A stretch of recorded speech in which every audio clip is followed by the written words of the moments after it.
Here's my heart, oh, take and feel it for thy good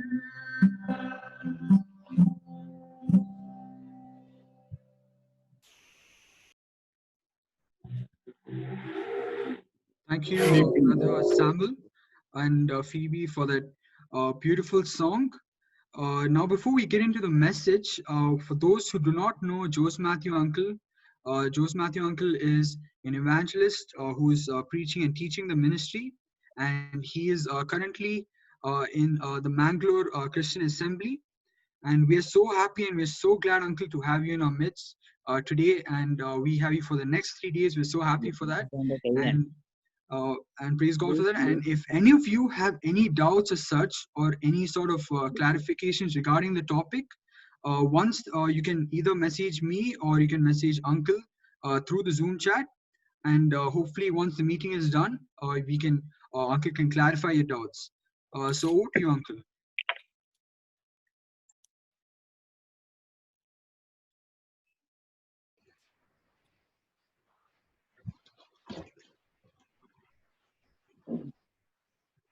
Can I start, all if you can hear me? Yes. Yes. Oh, that's good. Yes, Uncle. That's nice. Okay, all glory be to God. It's a great time to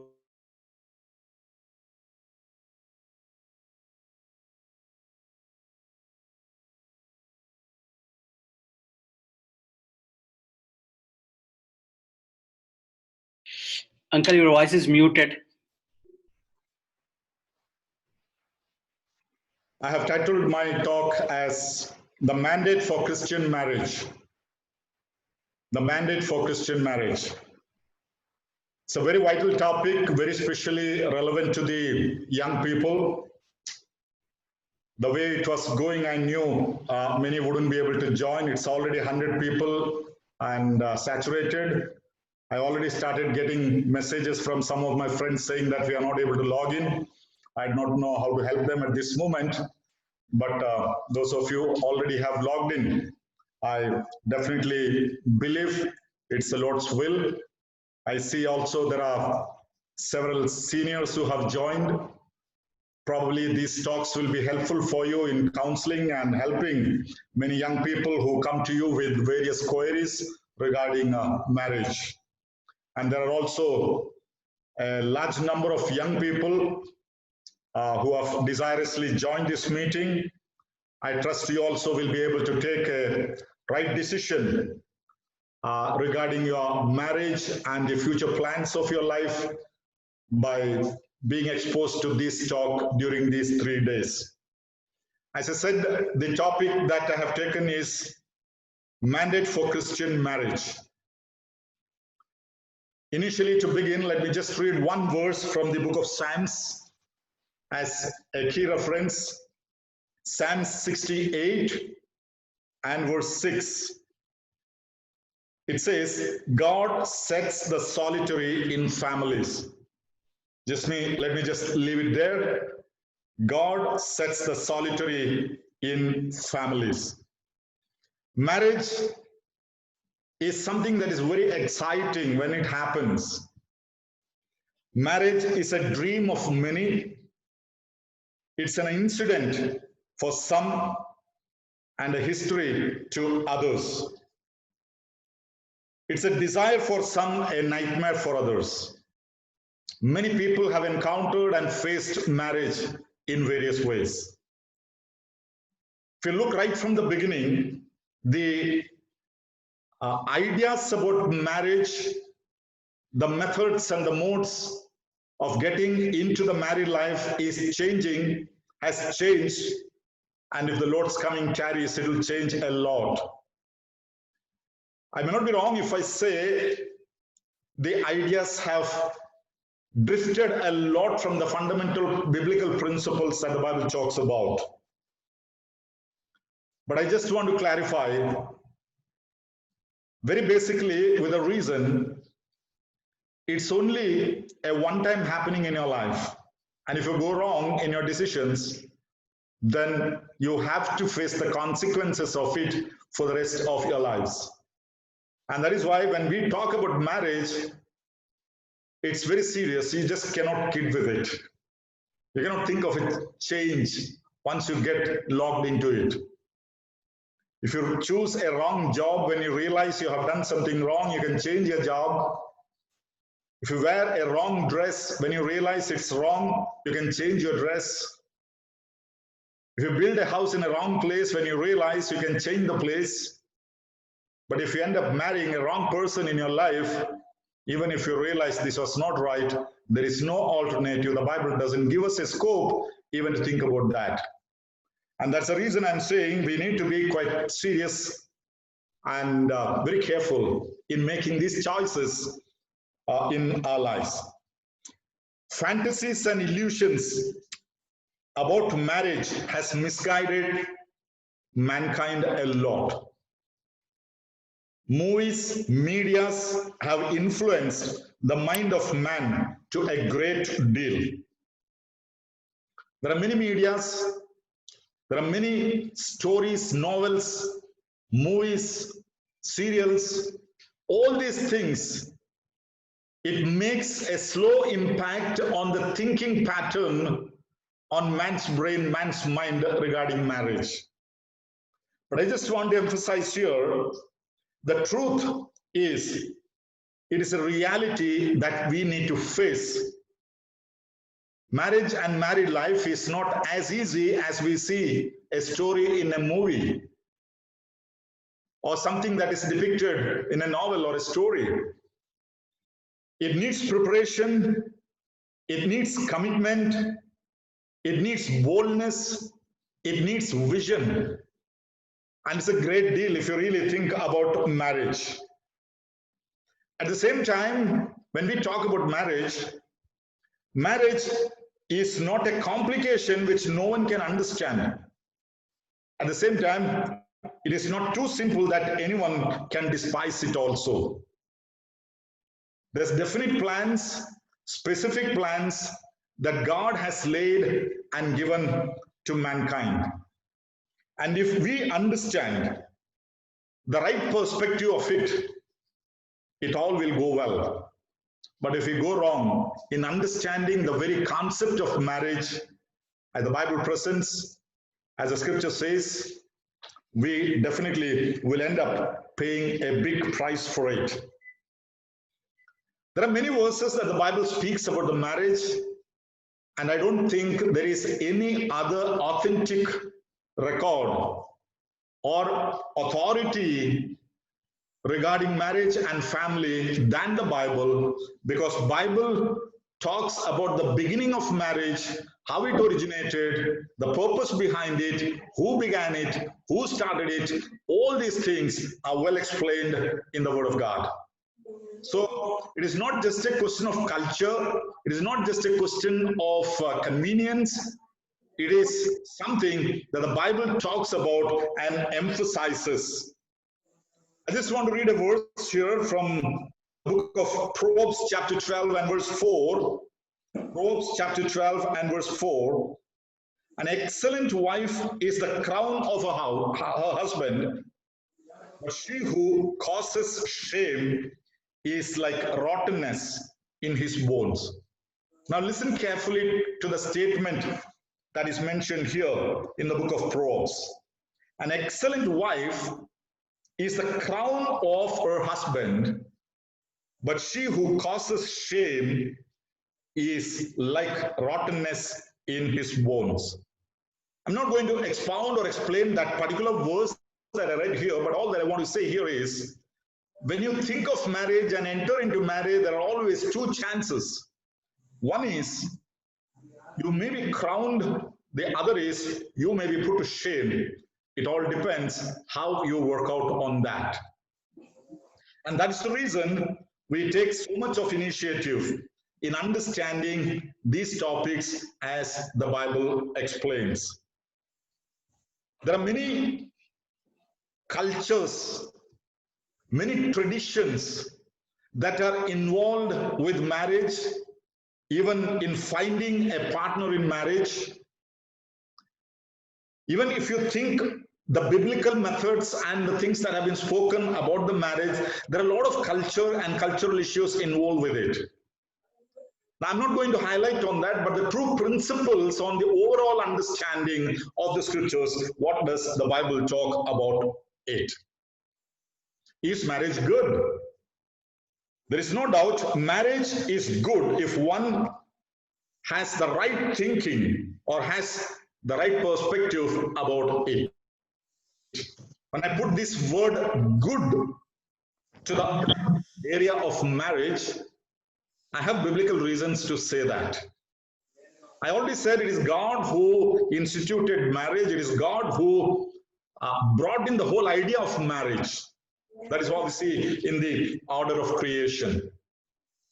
When we look back into the book of Genesis, the order of creation, we see God created in the book of Genesis chapter 1 onwards, we see the order of creation mentioned there. We see God created each day one creation. And if you read that exactly, after each day's creation, it is written, and God saw it was good. And God saw it was good. And it is spoken about all the creations that God did create in the book of Genesis. Obviously, God will never create anything bad. So it was good, it was good, it was good. That is how it is spoken about the creation we see in the book of Genesis. And then God creates man. First, this man Adam, the first man for the human race, the beginner. And then after that, we again see another term that God is using there. And God said, it is not good. God said, it is not good. Until now, for all the creations that he did, the Bible says, God saw it was good. But after creating this man, Adam, God says it is not good on a special, very specific aspect. It is not good for man to be alone. So that is the only thing that God counted not so good, man to be alone. Not that man is not good, man is good, God created him. But for him to be alone is not good. And in that passage, if you read Genesis chapter 1 and verse 31, we see God said, and he made a woman as a partner to him. And in Genesis 1:31, as I quoted, we read, and God saw it was very good. Now look at the sequence, how it has shown there. If someone asks, is marriage good? Nothing bad about it. It is instituted by God and it has to be good. Everything that God created is good. But one place it is not good is man to be alone. So in order to take away that loneliness, God created a woman, Eve, as a partner. I'm not going to the creational order, that's not my topic here. God created this woman and brought them together. The first family is instituted. In fact, it is God who performed the first marriage. And then the status of the creation. Until now, when he said, God saw it was good, God saw it was good, God saw it was good. Now, after creating this man and woman and instituting the family, God saw it is very good. The good has been elevated to a higher status. It is very good. So when we talk about marriage, marriage is not something bad all about.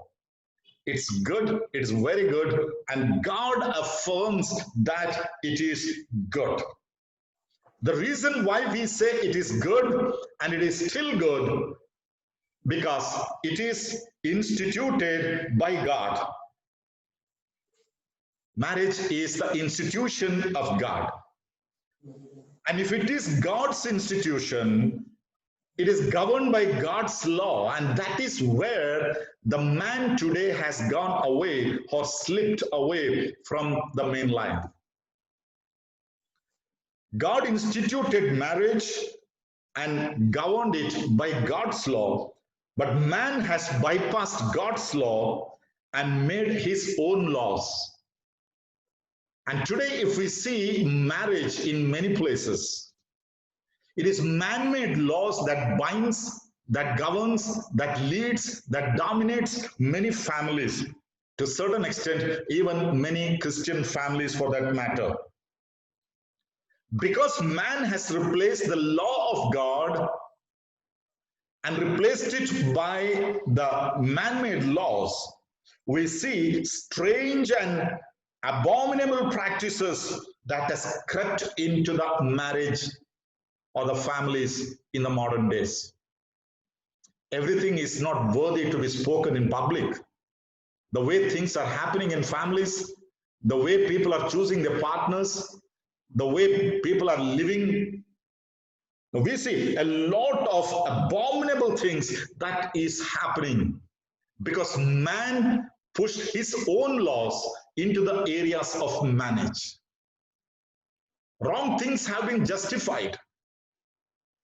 Several things we see. Some couples are married, yet they live without love. I'm not wrong in saying that. Some couples are in love, yet they live without marriage. Now, which is right, which is wrong? This is the state of mankind today. And that is the reason why we talk about marriage according to the principles that Bible talks about. And we need to understand these things. Live-in relations is a growing phenomenon in the modern days. And I don't have to explain what I meant by that. The society has grown to that level. Live-in relationship has become so common in many places. And people even question, is there a need for marriage? Do I truly need to get married? I can manage even without it. That is how mankind is slowly coming into the area of marriage, the conclusions. Now, I have been talking to many people, many young people, counseling them on various areas regarding marriage, counseling some of the families who have ended up in problems in their marriage areas. And they all come up with so many questions regarding marriage and the formation of the families. And this load of questions, there's so many questions that they raise about. Some of them, they're not able to find an answer for that. Because somewhere during the line, the law of the Lord and the logic of man has been mixed up, and man is not able to get a clarity about these things in many areas. So primarily what I'm trying to do in these 2-3 days, initially I've just gone through the common questions, some of the most common questions that are asked about marriage, and I think that is the need of the larger number of young people who are listening to me, who are looking forward for their marriage. Because they're exposed to various kinds of marriages and families. And everything doesn't go as they talk about. So these questions come up in several minds. Let me just take the first question that comes to my mind here. One of the most important questions that is being asked is it mandatory that all should get married? Is it compulsory? Is it mandatory that all should get married? I was just mentioning, live-in relationship is becoming a growing phenomenon of the modern society. And man is slowly coming into a conclusion, I can survive even without marriage as long as I have a company. And the genuine question rises, is it mandatory that all should get married? Now, biblically speaking, I already quoted the verse from the scriptures. It is God who said it is not good for man to be alone. In Genesis chapter 2 and verse 18, we see. After the entire creation, God says it is not good for man to be alone. And the only way God could remove that loneliness is to make a partner for him, that is Eve, and bring them established as a family. So who found out the theory that marriage is a requirement in man's life? It is not man's finding, it is God's ordinance. It is God who said it is not good for man to be alone. Loneliness is the most dangerous state of a human mind. We probably think about loneliness, talk about loneliness, but we are really not exposed to that loneliness. The world is going through the great pandemic, the coronavirus or COVID-19, and people who are isolated and quarantined, maybe for 2 weeks, 3 weeks, some up to 28 days. And the major complaint that people are talking about is loneliness. We are left out, we are lonely, no contacts with the world. Now, can you think of man getting lonely, experiencing loneliness in 2 weeks or 3 weeks of quarantine? And some of them get frustrated with that very idea of being lonely. If that is the issue, how can you think about a man who is lonely for the rest of his life? You may say that, well, people come and go in our life. We have so many friends. We have many methods to get socialized.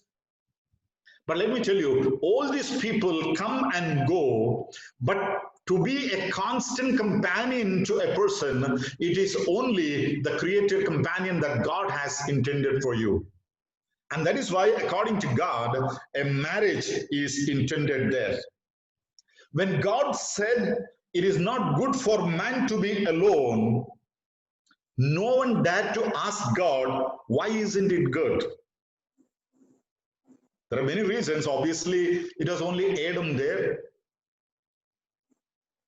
But today's context, if God is repeating the same question or saying the same thing, is not good for man to be alone, there will be many voices. Why isn't it good? What's the problem if I stay alone? And that is the reason questions like this come up. Is it mandatory that all should get married? From the creation, after several thousands of years, having seen several reasons why a man should not be alone, Apostle Paul gives one of the reasons, not the sole reason, one of the key reason, one of the main reason why man should not be alone in the book of 1 Corinthians chapter 7 and verse 2.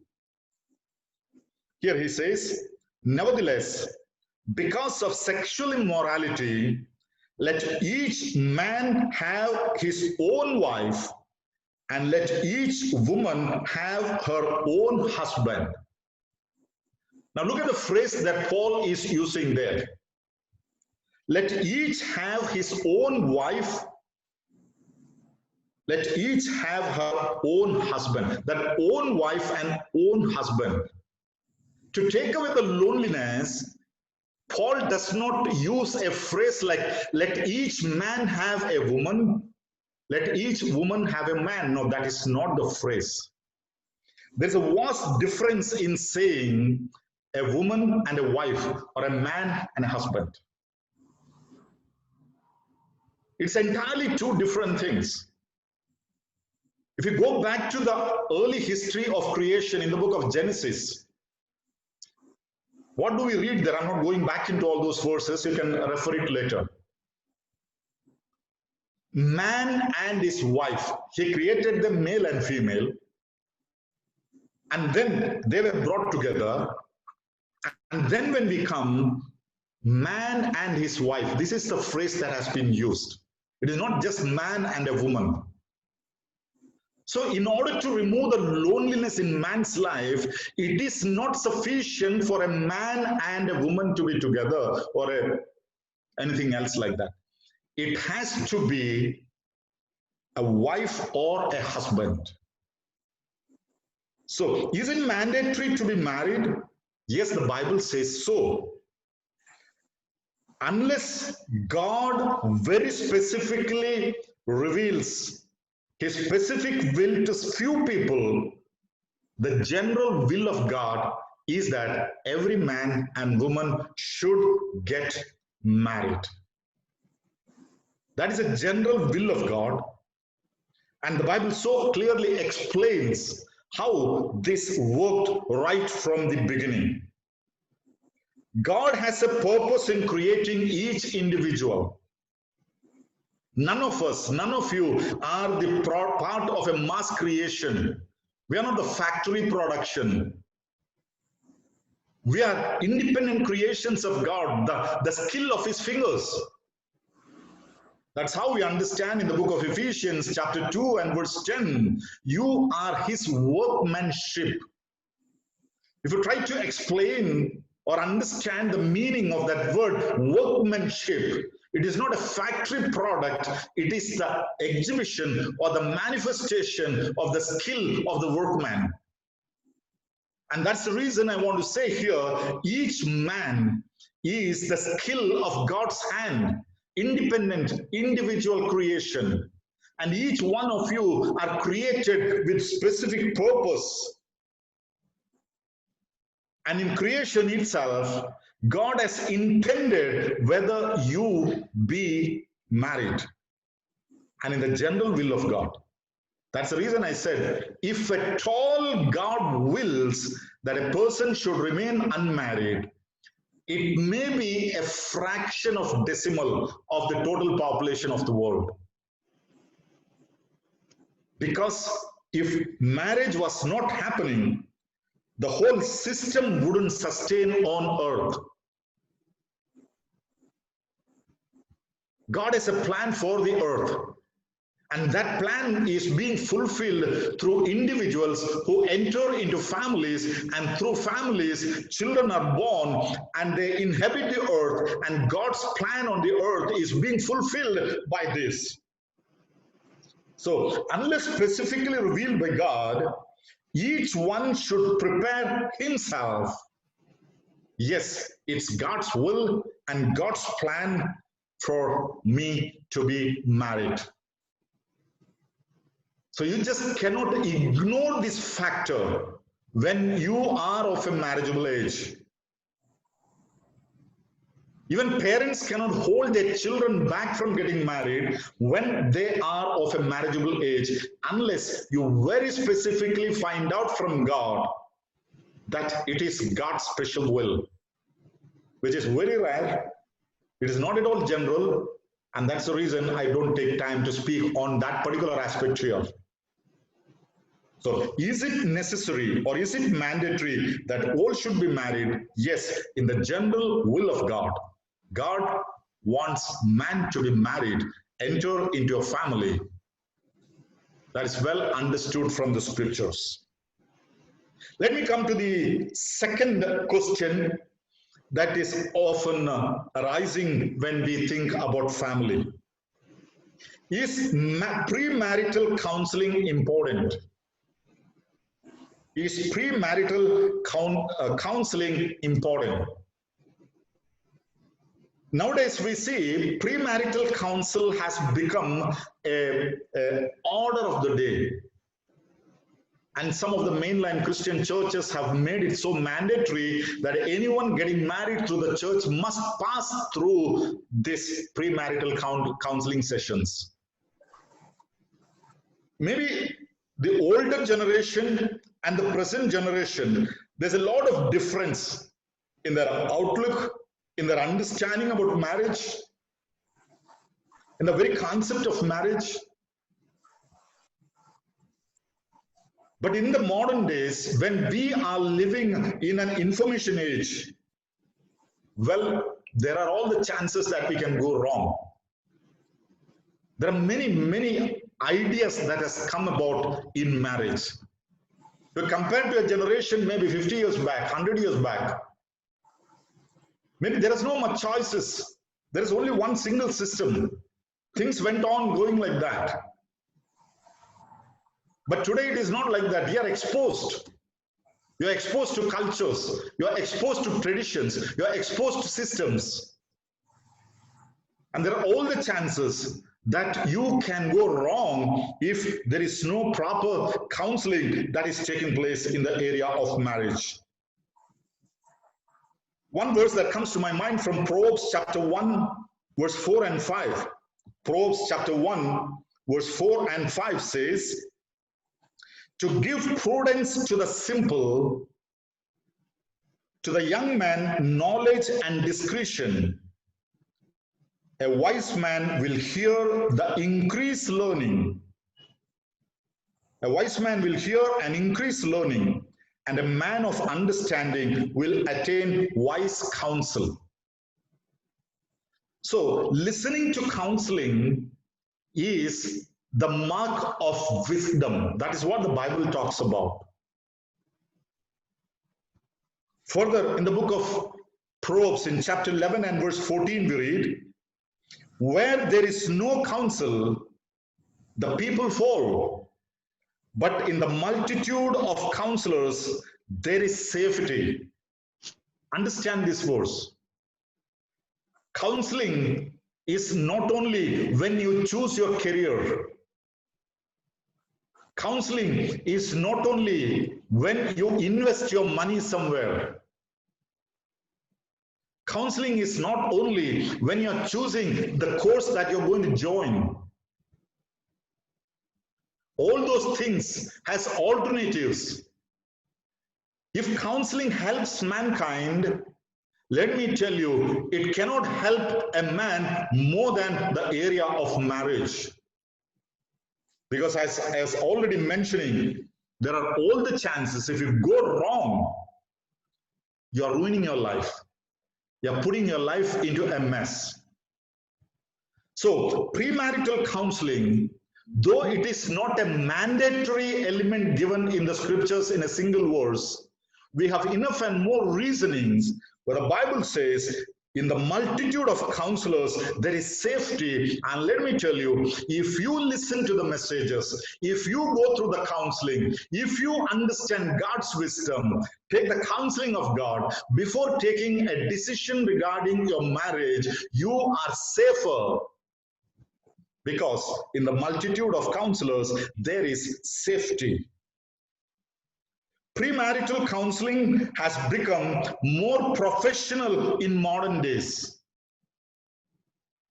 There are a lot of professional counselors on premarital counseling and also on family counseling.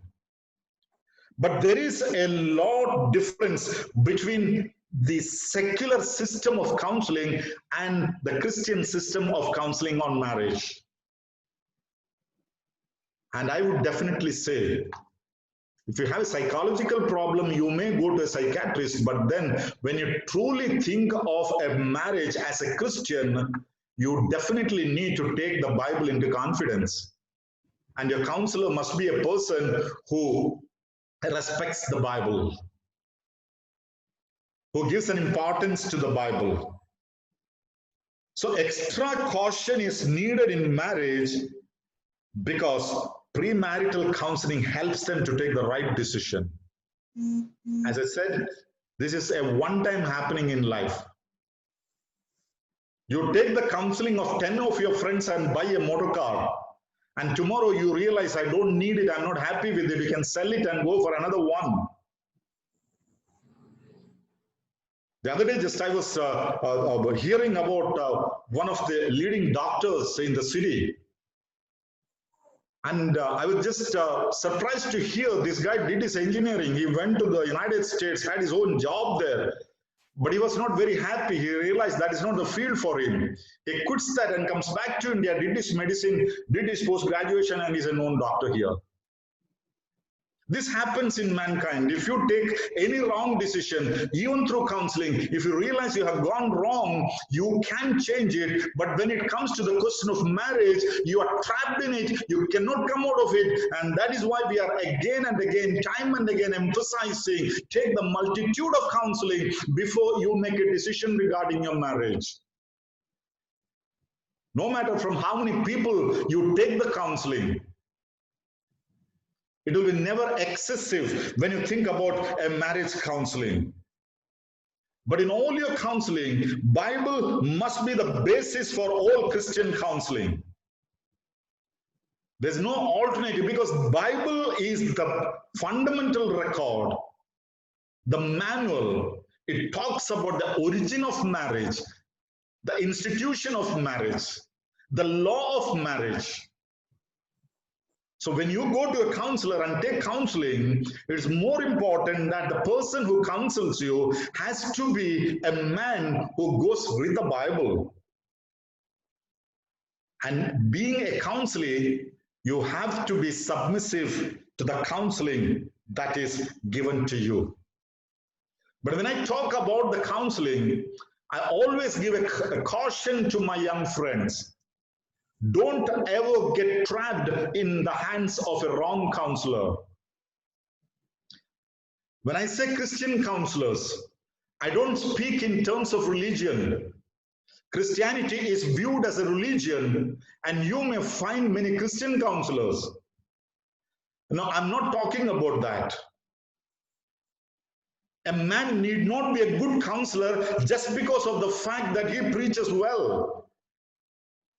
A man need not be a good counselor in the area of marriage just because he is a good believer and knows the Bible well.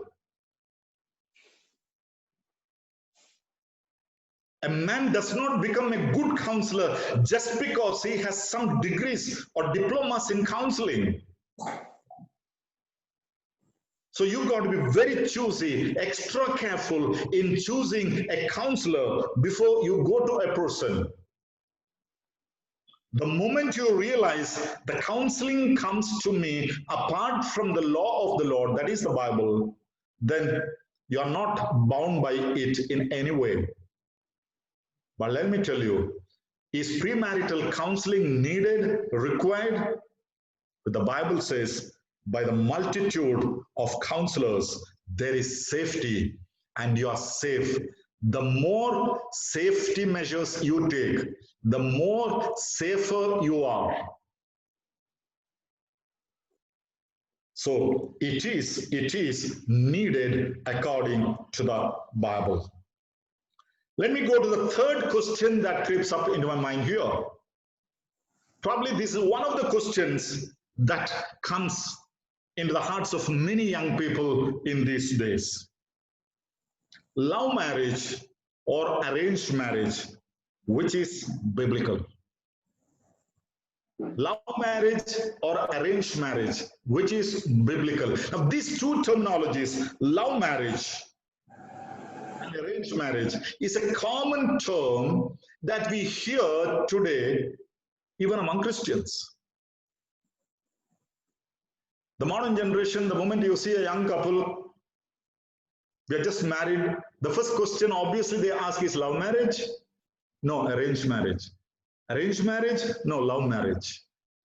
So it has become two different classes of marriage according to the modern tradition. Now, what does the Bible talk about it? What is the teaching of the Word of God regarding these things? And I'm sure as young people full of youth, energy, emotion, this is one of the questions. Oh, it's quite thrilling, it's quite exciting to be in love with some person, choose my own partner, and then just get to know the person, and then go ahead with it. That's it. Why should I simply listen to someone who forces someone upon my life? And you call that as an arranged marriage, you call this as a love marriage. And in the process of my talk, I just want to explain, is it truly love or mere lust? I remember a few months back, I think almost a year back, I had written an article in one of the magazines, the Harvest Times.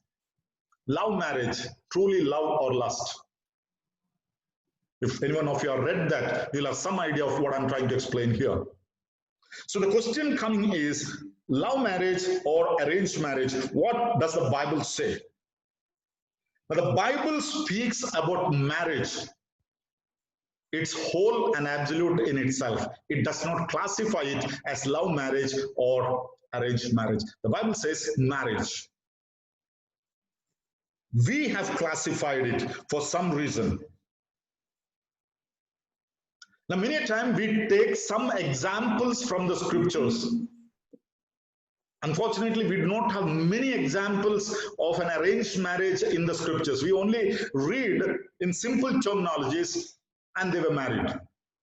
So and so married so and so person. How they married, where they married, how it all worked out. And except in the case of Isaac, I think we don't have details of many other marriages. And many times as Christian counselors, we use the example of Isaac marrying Rebecca, because that is the one of the example of an arranged marriage in our terminologies. But if you look into some of the early marriages in the biblical history, we see there is different contexts in which people have married. One, the first marriage of Adam and Eve. Look at how did this happen. In Genesis chapter 2 and verse 22, we read about it. Genesis chapter 2 and verse 22.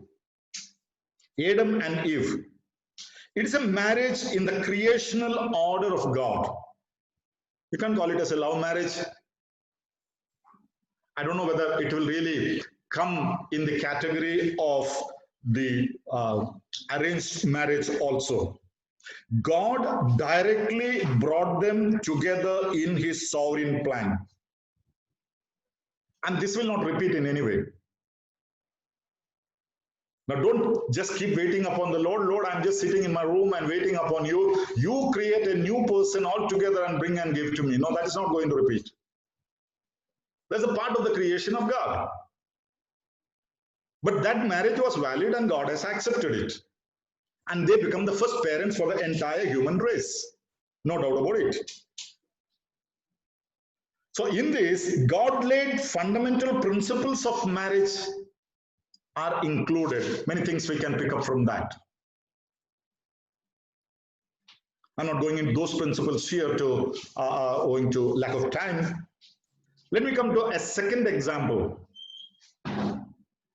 Abraham and Sarah. Abraham and Sarah. We read about it in Genesis chapter 11 and verse 29. A marriage in the ignorance of law. They were married before the law was given. Abraham married Sarah. It very clearly says there. So they were married before they were called into the faith or the law was given to them. And they're not accountable to what happened after or before their marriage or before they were called. But they continue to live together even after Abraham was called into faith. And that is a biblical principle even in the New Testament church. If you are a person who is already married, before you came into the faith, there is no question of believer or unbeliever there, because you are not yet come into faith. And after marriage, you come into faith, you become a believer, you're called by the Lord. Your family status continues. That is how the Bible explains that. So that is a marriage in the ignorance of law. The third example, if probably the most quoted example, is the marriage of Isaac and Rebekah. Here, it is a marriage in submission to the family. We read a whole chapter about it in Genesis chapter 24. And Genesis chapter 24 and verse 4, we clearly understand how Abraham is taking the initiative for this marriage. So we see Abraham, the father of Isaac, initiated this marriage. Rebekah's family consented for this marriage. And the confirmed will of God was revealed and they were married. Now you call it a love marriage or an arranged marriage. Okay, in our terms, we may call it as an arranged marriage. Where the parents or the father took the initiative and his servants went looking out, and Isaac never knew her before. They were a happy family too. Now come to the fourth example, Jacob and Rachel. Jacob and Rachel, we read in Genesis chapter 29 and verse 18 very specifically, a marriage in personal preference and choice. Here Jacob chose this woman Rachel, whom he saw. She was beautiful. He liked her and he marries her. Jacob liked her first and he proposed. He married Leah in order to get his loved Rachel. You know all the history that has happened. He waited patiently until he would get Rachel as his wife. In spite of all failures, God fulfilled his will through this family. You call it a love marriage? So what I'm trying to say here is not trying to classify love marriage or arranged marriage. The Bible doesn't talk about that. The Bible only talks about how well you please the Lord in the area of your marriage. How good you look into fulfill the will of the Lord in the area of your marriage. How well you wait upon the Lord and his time in the area of your marriage. So these are 4 examples. And all these 4 examples, you know, God has accepted all these 4 couples and used them for his glory. So I'm not standing here to say one is better than the other. He's a God who looks into the heart of man. So I'm not here to say whether love marriage is right, biblical, or the arranged marriage is biblical. Love and arrangements, both are important factors in a marriage. Now believe me that. There needs to be love, there needs to be arrangement. That is how the marriage takes place. The problem is the modern concept of love marriage is a humanly developed phrase. Man, according to his practices, has termed one category of marriage as love marriage, and because of our tradition, the moment someone says love marriage, we understand what kind of marriage is referring to. And there's a larger society who wouldn't accept this very concept here.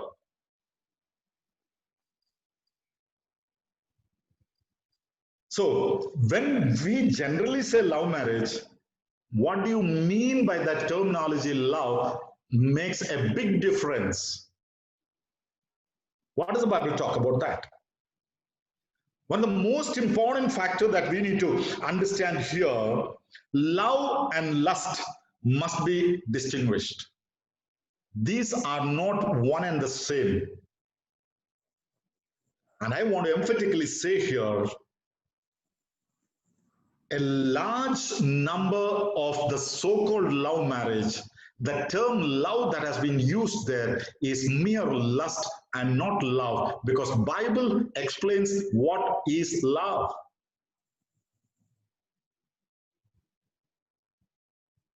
And if it does not fulfill the qualifications of love according to what the Bible talks about what love is all about, you just cannot make up something and then say this is love marriage. You better call it as a lust marriage.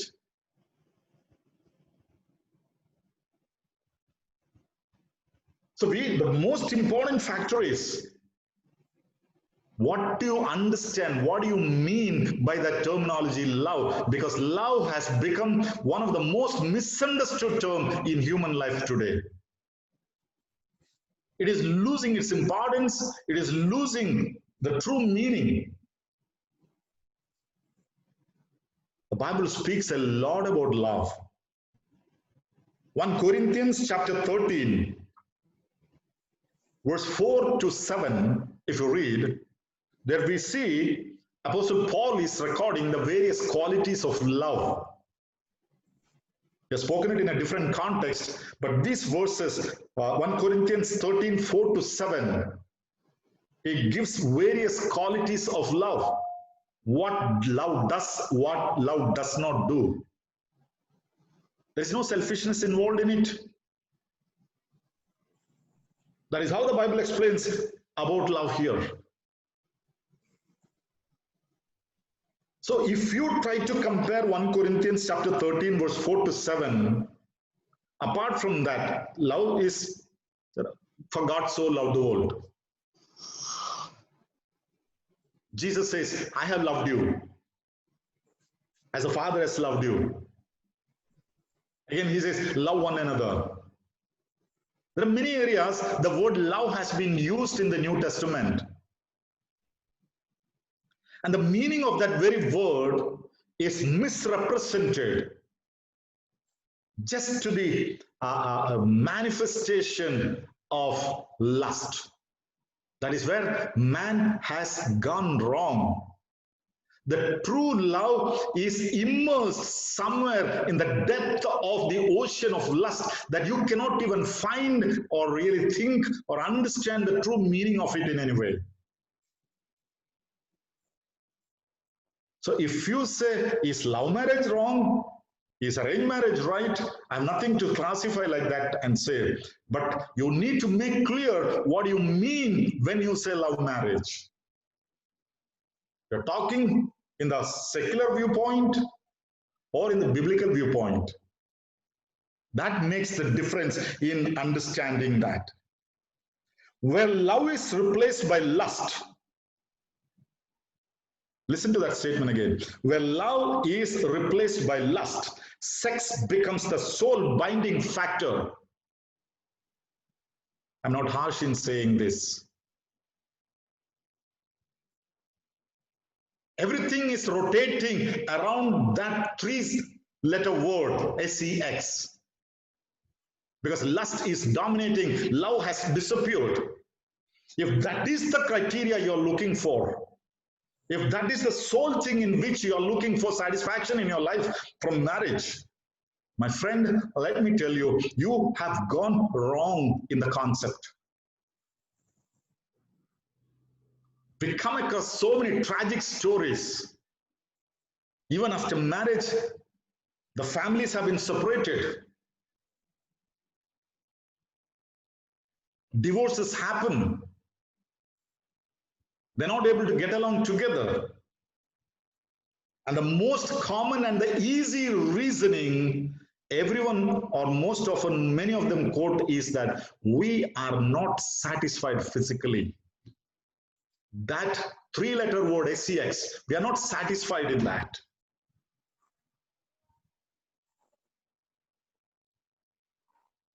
So I just want to tell you here, God, be so careful. Is it lust that has replaced the word love? The Bible so clearly talks about it. So here we need to understand, if it is love that lasts, that does not seek for yourself, where the Bible talks about the qualities and the qualifications of love so clearly. And that's the reason I made that statement, where love is replaced by lust, sex becomes the sole binding factor. And when that becomes the sole binding factor of the family, and that fails, everything fails, the system fails, you don't want to live together anymore. And with what guarantee do you go to the next person that things will be set right? Where is the end for this? Where is the limit for this? So if you ask me this question, love or arranged, there's no classification, but I'm very particular that you need to understand what the Bible means when you use the term love there. The role of the individual and the parents in a godly marriage is well evident in the scriptures. I'm not denying the privilege of a young man or a woman of marriageable age in finding a person as their life partner if they come across, and if it is handled rightly in the right way. Because at the end of the day, you have to give the consent. And that is the biblical example also. We see that unless the woman and the man gives a consent, that is not going to work out there. Let me just read this verse, Mark's Gospel, chapter 10, verse 7 and 8. Mark's Gospel, chapter 10, verse 7 and 8. For this reason, a man shall leave his father and mother and be joined to his wife, and the two shall become one flesh. So then they are no longer two, but one flesh. A most often read verse in marriage solemnizations. I just want to pick one phrase from that verse, not explaining the whole word there. That is not my context here. Now here it says, for this reason. And you just need to understand what is the reasoning, or what is the reason. The reason in that chapter is nothing but marriage. For this reason means, for the reason of marriage, a man shall leave his father and mother and be joined to his wife. What does it mean?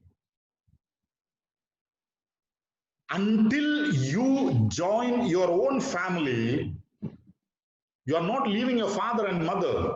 You are the part and participle of your parental family. You are not independent of them. You continue with them. That is what the Bible talks about. You are not independent of them.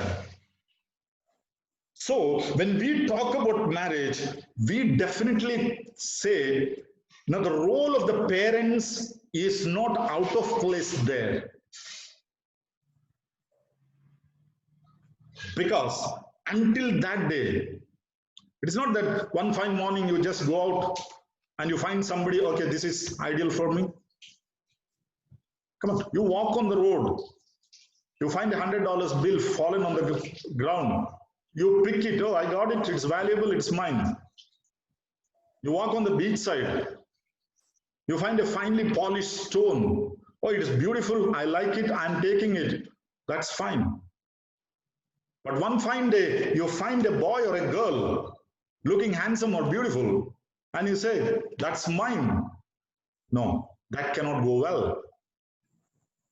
There are lots more in that. You may set your mind if it is the right person. I'm not telling that cannot be the person. It can be the person, but there is a channel, there's a system that God has laid that you need to go through. So, until you separate from your parental family and join your own family to become an independent unit, not that you're no more having any relation with your father or mother, you are the part and participle of the parental family. And they definitely have all the right and privilege to know what's happening. They took care of you for 25 years, 30 years, 20 years, whatever the age of your marriage.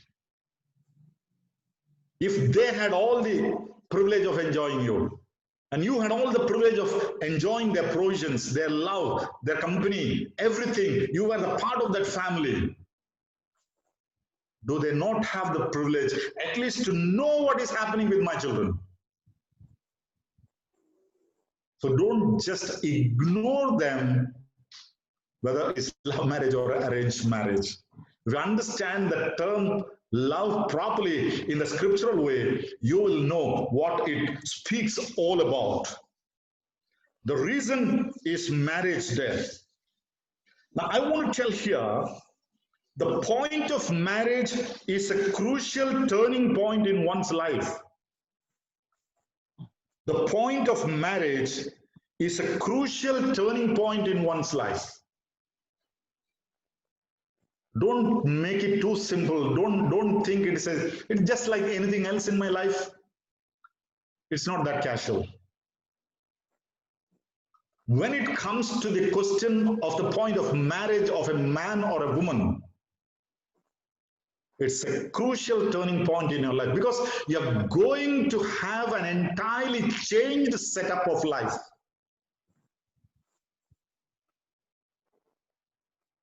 That is what the Bible teaches us. When you think about a marriage,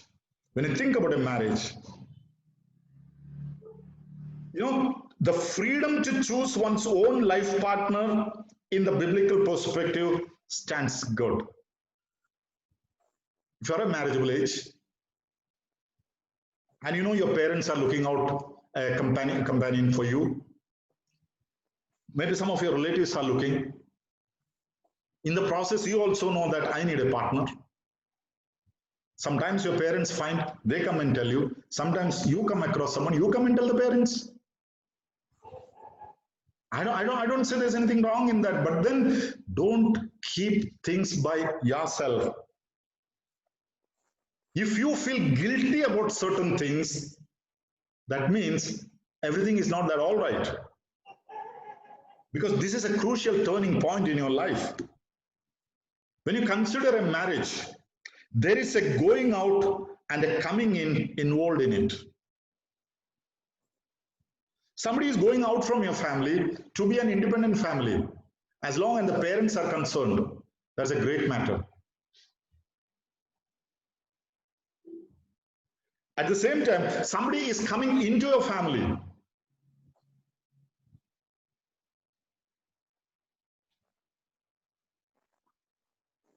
Through your son, a daughter is coming. Through your daughter, a son is coming. Now, what I'm trying to explain here is that marriage is a crucial turning point because there is a going out and a coming in involved in it.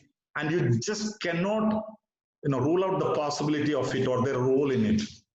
Whether you call it a love marriage or an arranged marriage. So that is a standing factor regarding marriage there. There are those who send you and there are those who receive you in a marriage. Parents send you, okay, with all their blessings. And other set of parents, they receive you. That is also happening. You're not like animal kingdom. We are not animals where there is no more relationship between us. No. There is a society and a social norms involved in a marriage. Otherwise, you will be looked down. Culture may play a big role in it. There is no doubt about it. So all that I want to say here is that whether you call it a love marriage or an arranged marriage, it all depends on what is your perspective regarding that. If you are in the right perspective, things are fine. And if things are fine, it will go in the right way. Now, my target audience today is the young people who are looking forward for their marriage. That is why I'm not taking time to give advices to the parents here. They also need to know certain things. Maybe some other time when it is for a family I'm speaking. So, coming to love marriage. You covet a person because you like that person. Essentially, it need not be love. Understand this concept. You covet a person because you like that person, and that liking essentially need not be a love. But we, by tradition, by default, call it as love. If you love a person, you will let that person have the best in their life. You as a boy, love a girl. You as a girl, love a boy. Truly love, your primary priority will be to let that person have the best in her life or his life.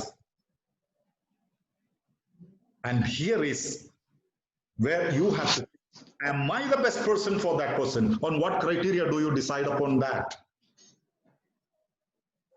I love that person so much. Your parents have loved you so much and they have always tried to give you the best that they could give to you, isn't it? Why? Because they loved you. And if you talk about that kind of a love, If you say that I love that person, your primary obligation is to give the best to that person. So understanding that person, if you realize I am not the best person for that person, don't offer yourself. That's the sign of good love, the true love. That is how the Bible explains about all these concepts. So ensuring yourself to be the best is a feeling, it's a process. That is where we need to understand the will of God. And if I am to talk about the will of God, I don't truly believe in that multiple choice. Now, God, you as an individual, make you stand here, and there are 10 people standing before you. God gives you the option, choose any out of these 10, but not the 11th one. No, I don't think. God need not do that. He in his foreknowledge knows exactly the right person he has intended for you. That is where the role of finding the will of God comes into marriage. Are you the best person? When you say that I want that person, are you the appropriate person? Can you say that there is no one better than me for that person? If it is lust, you will say, yes, there is no one better, I am the best. If it is true love, it's not very easy to say that. Your demands from that person must correspond to your personality.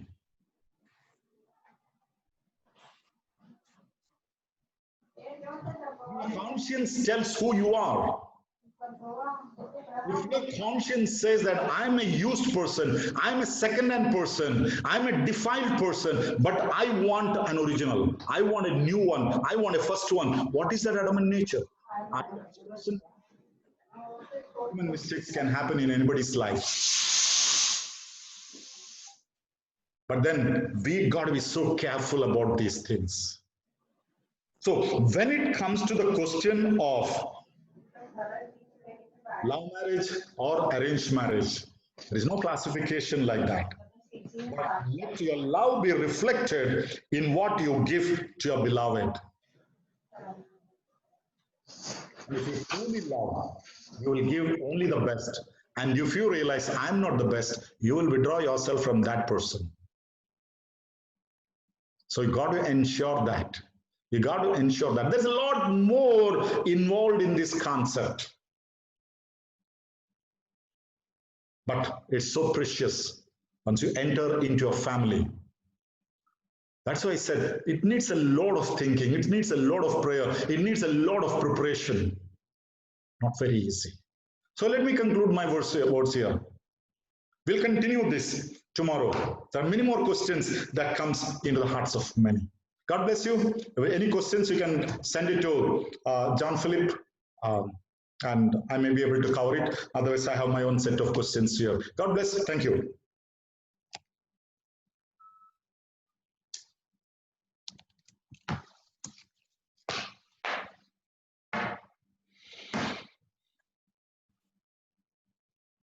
Thank you, Uncle, for that wonderful message. Unfortunately, we do not have time for